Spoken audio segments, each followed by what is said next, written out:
बिस्मिल्लाहिर्रहमानिर्रहीम। अस्सलाम वालेकुम। मैं हूं आपका मेज़बान आकिल हुसैन। नाज़रीन, आज सुप्रीम कोर्ट में Chief Justice of Pakistan Qazi Faez Isa की सरबराही में 3 रुकनी बेंच ने फैज़ाबाद धरना नज़रसानी का जो केस था उसकी अब से कुछ देर पहले समाअत की है। नाज़रीन, आज IB, वफाक और इलेक्शन कमीशन के साथ साथ तहरीक इंसाफ ने भी अपनी नज़रसानी की जो दरख्वास्त थी उसे वापस कर दी है। नाज़रीन, समाअत के दौरान PTI ने भी दरख्वास्त जो है वो वापस लेने की इस्तदा की और वकील अली ज़फ़र ने कहा कि हम PTI की दरख्वास्त की पैरवी नहीं करना चाहते हैं। इसमें चीफ जस्टिस काजी फ़ाइज़ ईसा ने अली ज़फ़र से सवाल किया कि क्या आप दरख्वास्त को वापस लेने का आपके पास इख्तियार है? अगर आप फ़रीक बनना चाहते हैं तो अदालत आपको इजाज़त देगी। अली ज़फ़र ने जवाब दिया कि नहीं, हम इस केस से का फ़रीक नहीं बनना चाहते हैं। उसके बाद पाकिस्तान तहरीक इंसाफ ने आज इस फैज़ाबाद धरना नज़रसानी का जो केस था उससे वो अलहदा हो चुके हैं। तो अब से कुछ देर पहले हमने तहरीक इंसाफ के जो वकला हैं उसमें अली ज़फ़र और दीगर से हमने जब बात की यहाँ और मीडिया के साथ भी बातचीत कर रहे थे और जब हमने भी सवालात किए तो उनका क्या कहना था आइए आप लोगों को सुनाते हैं। लेकिन उससे पहले आप लोगों को बताते चलें कि जब हमने उनसे सवाल किया फैज़ हमीद के हवाले से कि उस वक़्त बाकायदा फैज़ हमीद जो है मखसूस एक TV चैनल जिसमें 92 को बाकायदा उस फैज़ाबाद धरने में कवरेज की बाकायदा परमिशन थी और वो धरने के दरमियान उनकी DSNG हर वक्त मौजूद होती थी, लेकिन दीगर जो DSNGs होती थी वो धरने में इंटर होने की परमिशन उस वक्त नहीं थी। क्योंकि हम खुद भी उस वक्त रिपोर्टिंग करते थे और मैं खुद कैपिटल TV में था, तो उस वक्त जो दीगर DSNGs थी वो सब I8 में बैठ कर वहाँ से बिपर्स दिए जाते थे और तमाम DSNGs वहाँ होती थी। लेकिन 92 की जो DSNG थी वो फैज़ाबाद धरने के दरमियान होती थी। जब लास्ट दिन जब प्रेस कॉन्फ्रेंस के लिए जब बुलाया गया तो उस वक्त धरने के दरमियान तमाम DSNGs को छोड़ा गया। लेकिन कुछ देर बाद जब ये उनको पता चला, प्रेस कॉन्फ्रेंस हो गई खादिम रिजवी की और उनको ये बताया गया कि ये जितने भी सहाफ़ी यहाँ बैठे हुए हैं ये कोई भी आपकी जो कवरेज है वो नहीं दिखा रहे हैं सिवाय 92 के। तो उस वक़्त मुझे याद है खादिम रिजवी ने कहा कि इन सबको यरगमाल करे। तो तमाम वो डंडे लेकर और जो लोग खड़े थे, जो उनके कारकुन थे, उन सब ने हमें डांटा और उन्होंने सख्ती के साथ हमसे पेश आए। तमाम सहाफ़ियों को घेरा गया, लेकिन ऊपर से कॉल मौसूल हुई। उसके बाद जो है हमें वहाँ से निकलने का कहा गया और हम फौरी तौर पर DSNGs के साथ वहाँ से निकल गए। तो खैर उस वक़्त सिर्फ़ और सिर्फ 92 जो है वो कवरेज कर रहा था। तो 92 को उस वक़्त के जो पेमरा के चेयरमैन थे अफसर आलम ने उस चैनल को जब बंद किया तो बाकायदा ऊपर से उनके बकौल अफसर आलम के एक इंस्ट्रक्शन आएगी कि फैज़ हमीद ने कहा कि फौरी तौर पर 92 को आपने ओपन करना है, अगर नहीं करना है तो सबको बंद करें।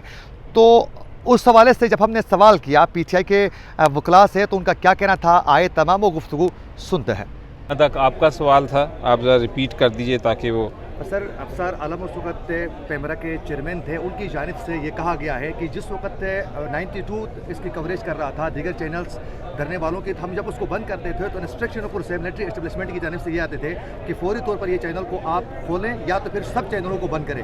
उसके बाद तमाम चैनलों को भी बंद करने के इंस्ट्रक्शन हुकूमत की जानिब से उस वक्त जारी हो गए। उस वक्त खाका नब्बासी की हुकूमत थी तो उनकी जानिब से कहा गया कि तमाम चैनलों को फिर बंद किया जाए। जियो आज इलेक्शन कमीशन ऑफ पाकिस्तान के वकील साहब जब बहस कर रहे थे तो चीफ जस्टिस साहब से ये ऑब्जर्वेशन आई कि आपको अगर किसी को शख्सियत को कोई बात करनी है, बजाय वो TV चैनल्स पे करे, वो आके तो हमारे सामने क्यों नहीं मौक़िफ़ वो इख्तियार करते जो भी कह रहे थे। हो सकता है कि उनका डायरेक्शन या उनका इशारा उसी तरफ हो जो आप फरमा रहे हैं। शायद वो यही कह रहे हों कि जो कुछ कहना है हमारे सामने आके क्यों नहीं कहते।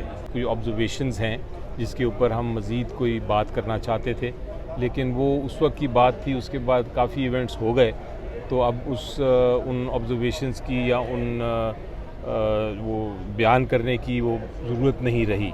हमने कभी जजमेंट को चैलेंज नहीं किया।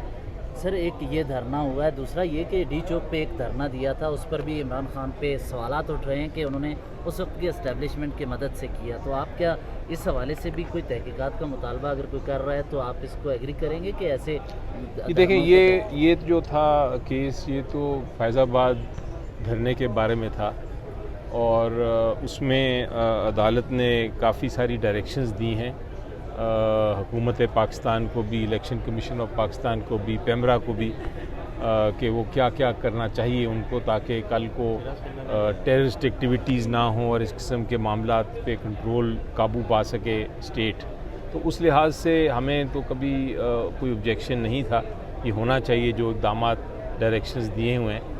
और अब देखना ये है कि ये इम्प्लीमेंट करने की जो रिपोर्ट है, हुकूमत ने क्या काम किया इसको इम्प्लीमेंट करने के लिए, उस रिपोर्ट मांगी है। मेरा ख्याल है 27 या 28 अक्टूबर को अदालत ने उन हुकूमत से और इलेक्शन कमीशन से, तो रिपोर्ट देख के फिर देखेंगे, हम फैसला करेंगे कि क्या आगे मज़ीद ज़रूरत है इस पर कार्रवाई करने की कि नहीं, और अदालत भी फिर फैसला करेगा 2 को, 1 तारीख को, कि क्या मज़ीद रिक्वायरमेंट्स हैं इम्प्लीमेंटेशन के लिहाज से। अगर फैज़ हमीद के ख़िलाफ़ अगर वो उसमें है भी है उनका कि उन्होंने किस तरह सिग्नेचर भी किया, स्टेट से हटकर भी उस वहाँ पे एग्रीमेंट्स हुए, उनके ख़िलाफ़ अगर कोई एक्शन का कहा जाता है तो आप भी एग्री करेंगे फैज़ हमीद के ख़िलाफ़ एक्शन होना चाहिए? जी देखें, जहाँ तक सवाल है कि उसमें किसके ख़िलाफ़ एक्शन लिया जाएगा, पीटीआई का कोई ताल्लुक़ नहीं उससे, इसलिए जो जमात की तरफ से तो मैं बड़ा क्लैरिटी के साथ कह सकता हूँ कि कोई हमारा मौक़िफ़ ना इन फेवर या ना अगेंस्ट होगा।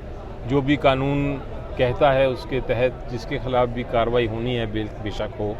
अगर इस जजमेंट का इतलाक़ हो गया तो मुस्तक़बिल में और आज कोई शख्स अपने जुरिस्डिक्शन से आउट नहीं जाएगा, और जो अपनी लिमिट क्रॉस करेगा वो कानून के दायरे में आएगा। सर, इससे हटकर ज़रा सवाल ही, शेर अफजल मरवत साहब ने आपके बारे में जो अल्फाज इस्तेमाल किए, मैं अल्फाज इस्तेमाल नहीं करना चाहता, क्या कहिएगा इस बारे में? बड़ा एहतराम है आपके बारे में, मैं वो अल्फाज नहीं इस्तेमाल करूंगा। पीटीआई ऑफिशियल इसका जवाब दे चुकी है और मैं चीज़ें अल्लाह पे छोड़ता हूँ।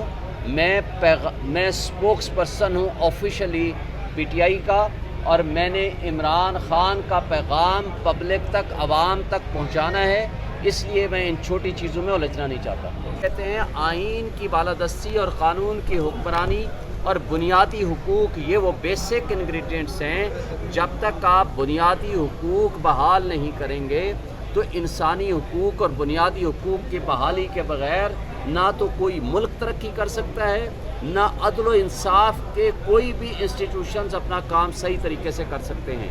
इसलिए आज के हवाले से मैं समझता हूँ ये एक अच्छी काविश और कार्रवाई है, और कोर्ट ने ऑब्ज़र्व भी किया है कि भाई इस जजमेंट में अगर कोई गलती है तो वो कोई ला करके बताए। सर, आपने कहा कि ये तारीखी है, एडमिट कर रही है कि जनरल फैज़ के कहने पर आपने सदारती रेफरेंस दायर किया काजी फ़ाइज़ ईसा के ख़िलाफ़, और 2 साल को उसकी मिसेस को अदालतों में रुला दे रहे। सर, आप जजमेंट से बाहर ना निकलें। जजमेंट के अंदर हम मानते हैं कि बेहतरीन जजमेंट है और उसका इतलाक़ होना चाहिए। आज लोगों को उठाया जा रहा है, आज लोगों को अदालतों में पेश नहीं किया जा रहा।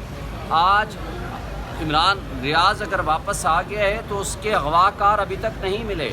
आज अगर फ़रोग़ हबीब को उठाया है तो उसको किसी अदालत में पेश होना चाहिए। आज अगर सदाकत अब्बासी को उठाया है तो किसी अदालत में पेश होना चाहिए।